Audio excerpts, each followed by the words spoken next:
Hello guys, आज हम पढ़ने वाले हैं partition function for canonical ensemble.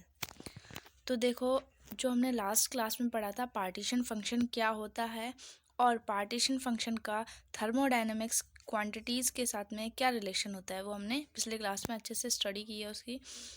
तो हमारा नेक्स्ट टॉपिक है partition function for canonical ensemble के लिए। इफ़ डेल्टो इज़ इस मतलब पार्टीशन फंक्शन कैनोनिकल एंसेंबल के अंदर कैसे स्टडी करेगा, देखते हैं। इसके लिए अगर हम कंसिस्ट करते हैं कोई नॉन इंटरेक्टिंग आइडेंटिकल पार्टिकल को, ठीक है, देन तो उसके जो नंबर ऑफ स्टेट होगी वो क्या होगी और उसके अंदर क्या चेंजमेंट आता है अगर हम कैनोनिकल यूज़ करते हैं। तो देखिए, if delta is the volume of phase space and it consists an non-interacting identical particle, then number of state will be delta upon h cube n 8 h3n जो h की पावर 3n है is the volume occupied। क्या ये volume occupied मतलब ये मैंने बताया था कि h की पावर 3n कैसे आता है। हम जानते हैं हाइजेनबर्ग अनसर्टेनिटी प्रिंसिपल से, तो वहाँ पे शायद स्टार्टिंग की थर्ड क्लास होगी, उसमें इसको डिराइव किया था। ठीक है, तो ये वहाँ से आया है। तो ये क्या होता है, वॉल्यूम ऑक्यूपाइड होता है बाय एन पार्टिकल। देखो, h की पावर 3 तो हमने समझ लिया था, लेकिन ये n कहाँ से आया, क्योंकि ये n पार्टिकल्स की बात कर रहा है। अगर m पार्टिकल्स की बात करता तो यहाँ पे m आ जाता। ठीक है, if we account for indistinguishability with classical approximation n is more to introduce so that number of state become delta upon n factorial h की पावर 3n। क्या बोला कि अगर हम लोग ये देखते हैं कि अगर इसका क्लासिकल अप्रोक्सीमेशन n फैक्टोरियल है, तो हमने इसका क्या किया, नीचे डिवाइड में मल्टीप्लाई कर दिया n फैक्टोरियल से। देन जो पार्टीशन फंक्शन होगा देन पार्टीशन फंक्शन क्या मिल जाएगा हमको, tau is equal to 1 upon n factorial h की पावर 3n समेशन,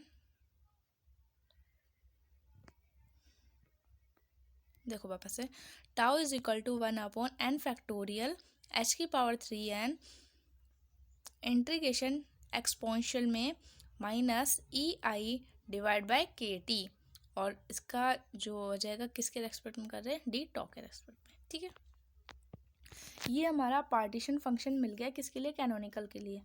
अब हमें अगला हमारा इसी से रिलेटेड टॉपिक है कि पार्टीशन फंक्शन जो बड़ा क्वेश्चन बनता है वो ये बनता है, ऊपर वाला टॉपिक सिर्फ हमारे ये जो फॉर्मूला है tau is equal to 1 upon n factorial h की पावर 3n इंटीग्रेशन एक्सपोनेंशियल में e की power EI upon KT d tau, ये फॉर्मूला हमें चाहिए था, इसलिए हमने इसको लिखा है। ठीक है, तो हमारा टॉपिक है partition function for ideal gas using canonical ensemble. ठीक है, ये बड़ा क्वेश्चन आता है 20 नंबर का। इसके लिए कैसे क्वेश्चन पूछ सकता है, देखो, calculate the partition function for an ideal gas and hence obtain the equation of state. ठीक है, तो देखो एक बात बताते हैं, देखो जब हम एक्सप्लेन करना चाहते हैं मोनोएटॉमिक गैस के बारे में, ठीक है, तो हम उसको किस में करते हैं, क्लासिकल स्टेट में करते हैं मोनोएटॉमिक गैस को। ठीक है, देखो इसमें मैंने लिखा है जैसे कि monoatomic gas can B explain by classical statics. जो मोनोएटॉमिक गैस है उसको हम किस में एक्सप्लेन कर सकते हैं, क्लासिकल स्टैटिक्स में। देखो हम पढ़ रहे हैं सॉलिड स्टेट। सॉलिड स्टेट में कुछ कुछ टर्म्स ऐसी आती है जो कि हम क्वांटम में पढ़ते हैं और कुछ ऐसी टर्म आती है जो कि क्लासिकल में पढ़ते हैं, सिर्फ 2 ही टर्म्स आती हैं।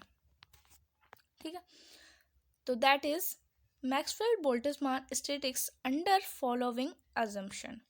जो मैक्सवेल-बोल्ट्जमान स्टैटिक्स था उसमें कुछ अजम्पशन दिए थे जो कि नीचे हम पढ़ेंगे। ठीक है, since the gas is ideal there are no interatomic forces. अगर कोई भी गैस आइडियल है तो वहाँ इंटर अटोमिक जो फोर्स होता है वो इंटर नहीं करता है, वो वहाँ पे नहीं होता है। And the total energy is simply the sum of the individual kinetic energy of the molecule such that the total energy is just simplify is the sum of individual। मतलब कि हर एक काइनेटिक एनर्जी जो जितनी भी total energy होगी उसके लिए क्या होगी, अलग अलग इंडिविजुअल काइनेटिक एनर्जीज मिलेगी हमें मॉलिक्यूल की, तो वो उसका क्या होगा, सम होगा। मतलब ये बोलना चाहता है कि अगर दो मॉलिक्यूल्स है तो दोनों की काइनेटिक एनर्जी अलग अलग होगी और उन दोनों काइनेटिक एनर्जी का जब हम सम करते हैं तो वो हमें टोटल एनर्जी के रूप में सिंप्लाई होता है। ठीक है, आगे देखो दैट इज लिखा था कि कैसे होएगा सच दैट, तो E is equal to summation of I is equal to 1 to n P I का स्क्वायर अपॉन 2m।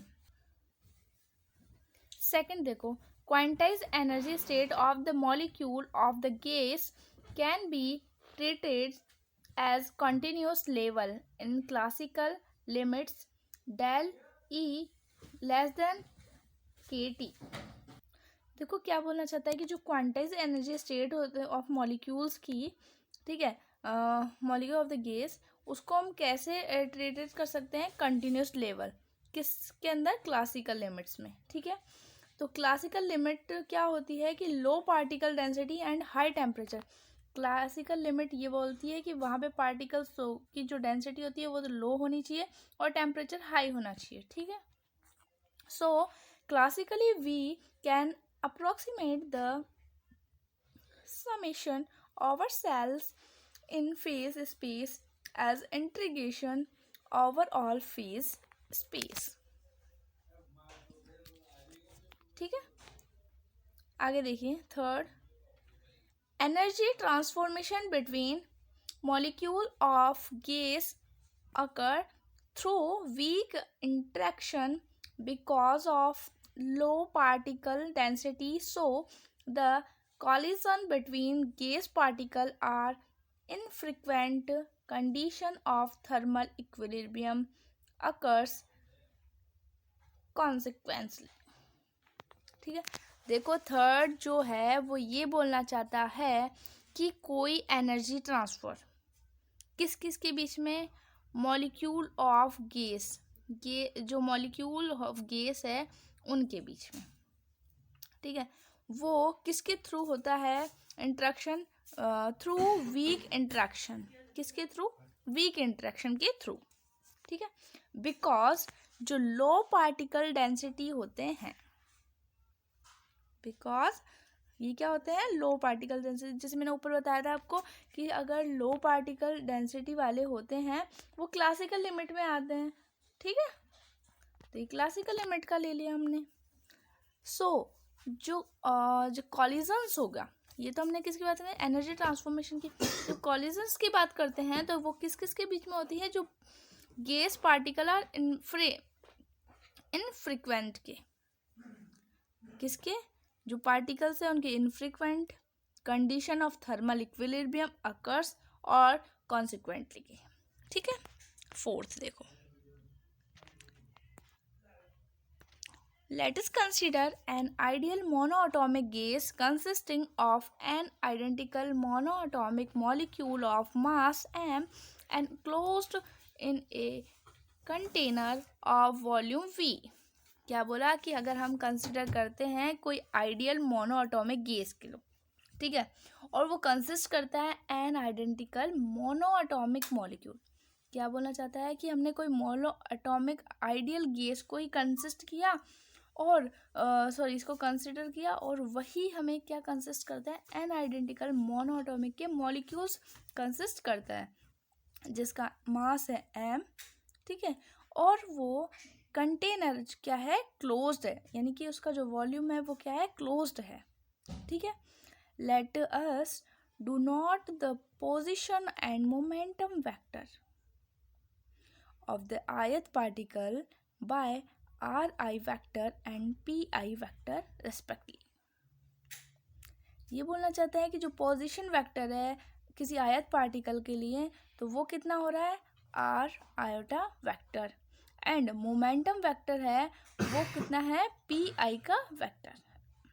ठीक है, सो टोटल एनर्जी क्या हो जाएगी यहाँ पे E is equal to summation of I is equal to 1 to n P I square upon 2m।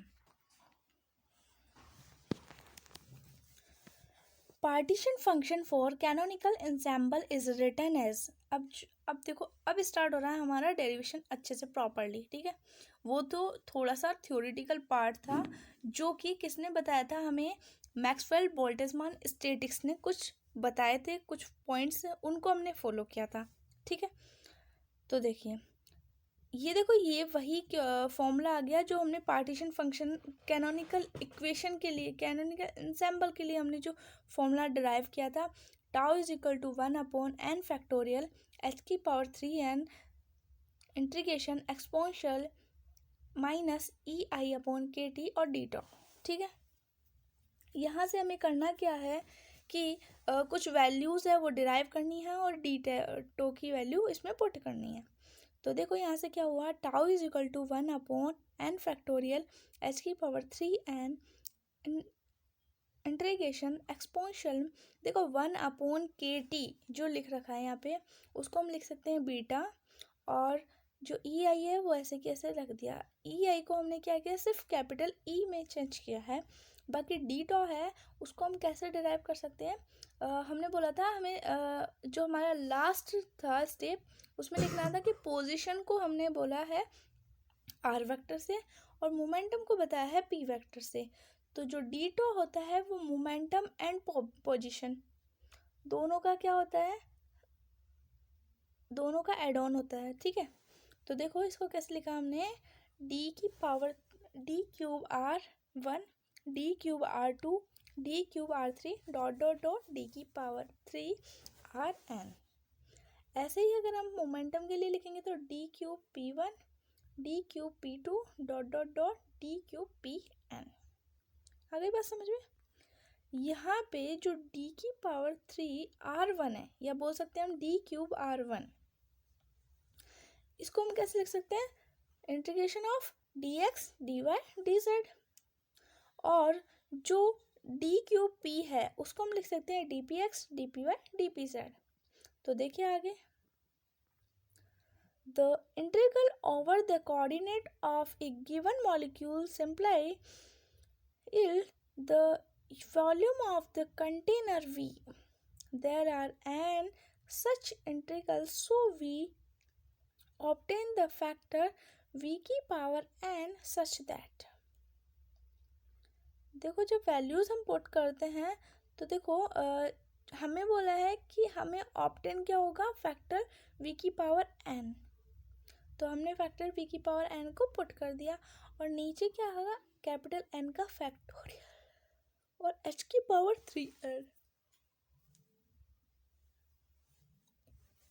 देखो यहाँ पे जो स्मॉल n है उन सबको तो कैपिटल n में चेंज करना है हमने, और जो इसका फैक्टर है v की पावर n ये हमने लास्ट में ऑब्टेन किया था तो वो पुट कर दिया।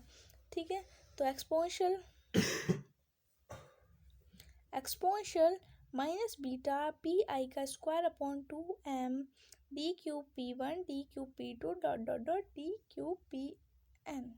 ठीक है, आगे देखिए एक्सपोनेंशियल, देखो इसने क्या किया dp1 अलग dp2 अलग dp3 अलग dp ऐसे डॉट डॉट करके सबको मतलब एक्सपोनेंशियल के साथ में एक बार जो मोमेंटम वाली टर्म है उनको ऐड करके अलग अलग सबका समेशन ले, वो सबका इंटीग्रेशन ले लिया। ठीक है, ये हो गई question number 2। Since each of the integrals over the molecule moment in equation number 2 are identical, जैसे कि मैंने बताया आपको सब कुछ क्या है ईच अलग अलग है और सबके हमने क्या लगा दिया इंटीग्रल्स लगा दिए हैं। ठीक है, it follow that the partition function tau of the gas is made up the product of N identical factor. ठीक है, दैट इज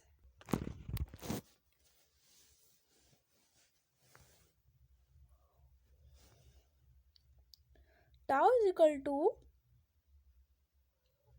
की power n upon n factorial. ठीक है, इक्वेशन नंबर 3।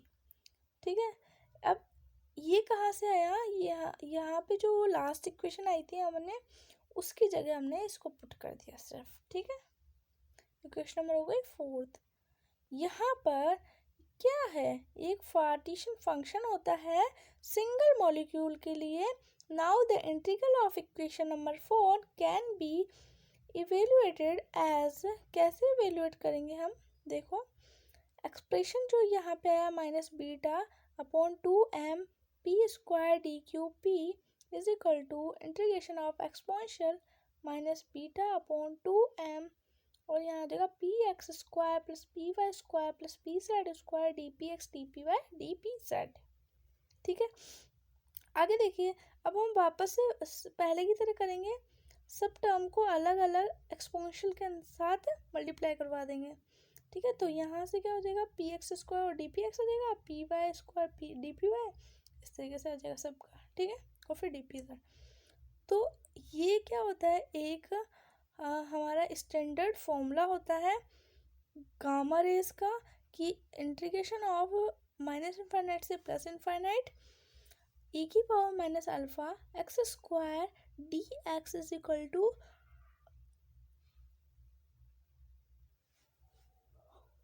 अंडर रूट में pi upon alpha.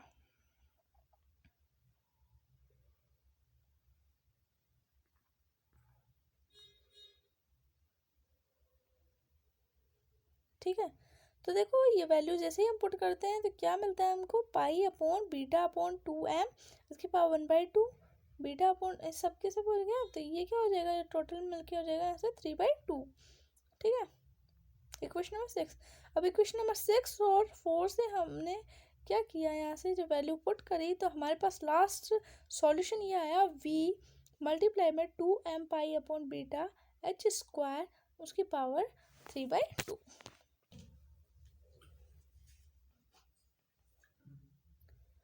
Now from equation number 3 and equation number 7 partition function, तो यहाँ से क्या हो जाएगा, tau is equal to V की power n upon factorial n 2 pi m upon beta h square और इसकी पूरे की पावर 3n/2। इक्वेशन नंबर हो गई 8। तो tau is equal to V की power capital n upon n factorial. अब देखो यहाँ से क्या किया, जो h अपॉन अंडर रूट में 2m पाई के टी है उसका फॉर्मूला होता है क्या चीज़, लैम्डा। तो अगर हमें लैम्डा बनाना है, ठीक है, तो इसके लिए हम क्या करेंगे, यहाँ से देखो बीटा है उसको हम क्या लिख सकते हैं, 1/KT लिख सकते हैं। तो 1/KT लिखा, अब ये वाली टर्म आ गई, जैसे टर्म आई तो इसको हमने यहाँ पुट करा, तो हमारे पास क्या आ गया, v की power n upon factorial n 1 upon lambda square और इसकी पावर 3n/2। ठीक है, तो tau is equal to v की power n upon n factorial 1 upon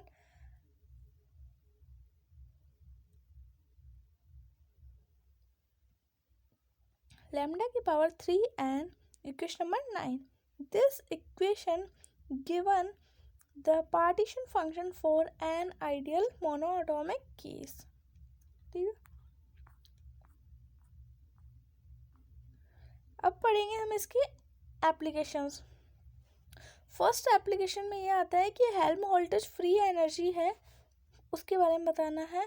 तो इसके लिए हमने एक रिलेशन पढ़ा था, पहले भी कर चुके हैं, जैसे कि हमने उसके लिए किया था आइडियल केस के लिए किया है, और शायद एक ही किया है अभी तक अपन ने, है ना। हाँ, आइडियल केस के लिए क्या है, जो partition function for ideal case के लिए किया था वो वाला। ठीक है, और आगे आगे भी और करेंगे। तो इनमें सब में क्या होता है, जैसे किसी में गिब्स फ्री एनर्जी निकालनी होती है, किसी में काइनेटिक एनर्जी निकालनी होती है, किसी में इंटरनल एनर्जी निकालनी होती है, किसी में हेल्महोल्ट्ज़ निकालनी होती है, ऐसे ऐसे एनर्जी पूछता है वो। ठीक है, तो जितना मैं बता रही हूँ उतना कर लेना, पेपर एक भी बाहर से नहीं आएगा। ठीक है, तो फर्स्ट है हेल्महोल्ट्ज़ फ्री एनर्जी। ठीक है, तो इसके लिए क्या होता है, F is equal to -KT ln τ। ठीक है, ln τ। तो यहाँ से क्या करेंगे, जो टाउ की वैल्यू हमने निकाली थी अभी, उस टाउ की वैल्यू को यहाँ पे सिर्फ पुट करेंगे। जैसे ही हम इसको पुट करते हैं तो हमें क्या मिलता है, 1/, ये लैम्डा की पावर क्यूब n था, तो यहाँ से 3 तो रखा बट n को दोनों के बाहर निकाल लिया, क्योंकि v की पावर n है और लैम्डा की पावर भी 3n है, तो इन दोनों को हम एक साथ लिख सकते हैं जैसे कि हमने नीचे लिखा है। ठीक है, और यहाँ से क्या किया, देखो माइनस के टी था, तो हमने इसको क्या लिख दिया यहाँ से, माइनस का टाउ। देखिए, तो यहाँ से जब हम ln का फॉर्मूला लगाते हैं तो उसमें बोलता है कि LA/B इज इक्वल टू क्या हो जाता है, ln A minus ln B। तो वो फॉर्मूला लगा के इसको सॉल्व किया। तो आगे देखिए, यहाँ से जो n फैक्टोरियल है उसके लिए निकालने के लिए एक फॉर्मूला होता है n ln n minus n। ठीक है, तो उस फॉर्मूले से इसको सॉल्व किया, माइनस माइनस हो गया n प्लस हो गया और बाकी एज इट इज है। और ln की पावर में जैसे n आया था तो n को हम आगे लिख सकते हैं, दोनों में n कॉमन है, n को बाहर निकाला, जैसे ही हम n को बाहर निकालते हैं ये पूरा सेंटेंस हमारा बन जाता है। जो 1 है तो हम इसको क्या लिख सकते हैं, ln e लिख सकते हैं, क्योंकि log e की वैल्यू क्या होती है, 1 होती है। ठीक है, तो हमारे पास लास्ट इक्वेशन क्या निकल कर आई, f is equal to minus n tau log e v/n tau n lambda cube, equation number 10। ये हमारी क्या है, हेल्महोल्ट्ज़ एनर्जी है। अब निकालेंगे हम एंट्रोपी। एंट्रोपी के लिए हम एक फॉर्मूला जानते हैं, s is equal to k sigma. ठीक है, तो यूजिंग द रिलेशन के सिग्मा और किसके बीच में, f के बीच में क्या होता है, sigma is equal to minus del f upon delta v. V यहाँ पे क्या होता है, कांस्टेंट होता है। तो देखो यहाँ से हम क्या करेंगे, जो हमने अभी हेल्महोल्ट्ज़ निकाला था,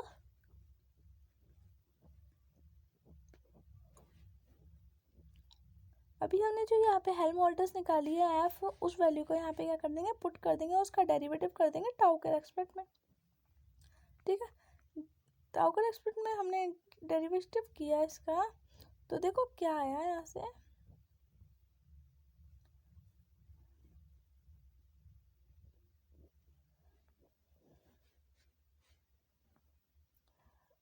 एस, देखो पहले तो सिग्मा के अंदर रखा है ना, उसके बाद में क्या किया हमने, हमारा फॉर्मूला मैन क्या है, एस इज इक्वल टू के सिग्मा, तो के सिग्मा में सिग्मा की वैल्यू पुट करी, के सिग्मा की वैल्यू पुट करी, जिसको सॉल्व किया तो वहाँ से लैम्डा की वैल्यू तो हम जानते ही हैं ये क्या होती है, 1/√2πm टाउ होती है, टाउ को हम यहाँ से के टी लिख सकते हैं। ठीक है, तो हमें किसकी वैल्यू चाहिए, 1/λ³ की वैल्यू, तो हम इसमें से निकाल सकते हैं, इसके डिवाइड करके ऊपर नीचे करके रहेंगे। ठीक है, अब इस वैल्यू को किस में, उस इक्वेशन में पुट कर देंगे तो हमारे पास इक्वेशन आ जाएगी, फिर आगे इसको सॉल्व कर देंगे। ठीक है, तो हमें क्या मिलता है, which is the same as scalar tetrode equation for perfect monoatomic gas in MCE. Thus, it justifies that entropy is determined by energy independently whether the system is isolated or is a thermal coefficient. अब है third हमारा equation of state.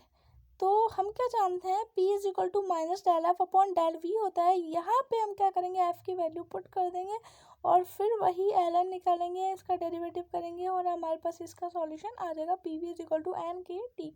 देखो ये वही चीज़ है जो हमने first इससे पहले जो डेरिवेशन किया था पार्टीशन फंक्शन के लिए, आइडियल केस के, तो उसमें भी वही निकाला था, सिर्फ वैल्यू पुट करनी है और पुट करके क्या करना है, उसका डेरिवेटिव करना है, किसी का इंटीग्रेशन करना है, बस और कुछ नहीं करना। ठीक है, तो ये इतना सा तो आप कर ही सकते हो, आपको सॉल्यूशन मिला हुआ है। अब निकालेंगे ऐसे गिव्स फ्री एनर्जी, तो वही G is equal to F plus P V. ठीक है, एफ की वैल्यू हम जानते हैं, है ना, और p v is equal to क्या होता है, n tau is equal to n k t होता है, क्योंकि टाउ इज इक्वल टू हम के टी लिख सकते हैं।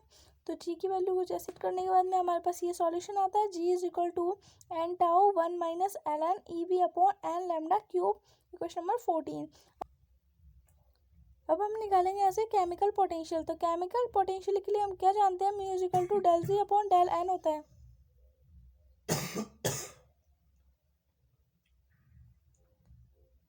ठीक है, तो यहाँ से जी की वैल्यू जैसे ही इसमें पुट करेंगे और इसका क्या करेंगे, डेरिवेटिव करेंगे।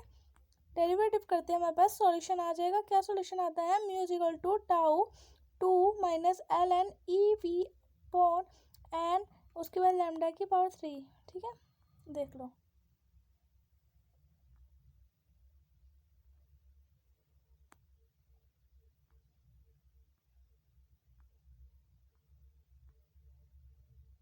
ठीक है, अब निकालेंगे हम इंटरनल एनर्जी और मेन एनर्जी। तो इसका एक रिलेशन होता है के टी स्क्वायर और del upon del t l n सर टाउ। ठीक है, वैल्यू क्या होती है, बी की power capital n upon n factorial 1 upon lambda की क्यूब उसकी पावर कैपिटल एन, ये होता है। ठीक है, और अब देखो वही एल एन टाउ की वैल्यू कैसे निकालते हैं, वो फॉर्मूले में डाला और सबका सॉल्यूशन निकाल सकते हैं। ठीक है, देख लो बस आप।